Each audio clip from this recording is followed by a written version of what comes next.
C'était il y a 2 ans, jour pour jour. Le 26 juillet 2023, le président nigérien Mohamed Bazoum est renversé par un coup d'État. Le commandant de la brigade présidentielle, Abdourahmane Tiani, devient alors le nouvel homme fort du pays.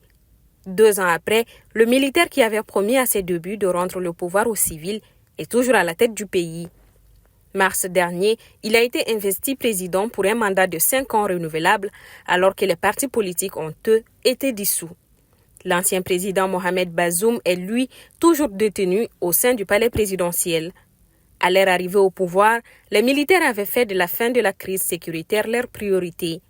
Ils ont justifié leur coup d'État en partie par l'incapacité du précédent régime à endiguer l'insécurité, en particulier les attaques terroristes. 2 ans après, la situation sécuritaire dans le pays reste complexe, avec des défis persistants liés aux activités terroristes et à la présence de groupes armés.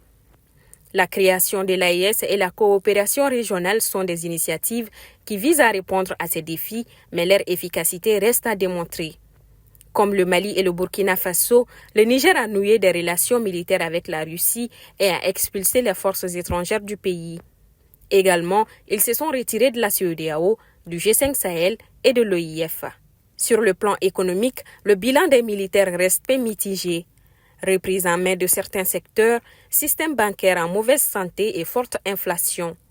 Toutefois, le pays connaît une forte croissance, boostée par une production de pétrole en augmentation et par les bonnes récoltes agricoles. L'économie nigérienne a progressé de 8,4% l'année dernière.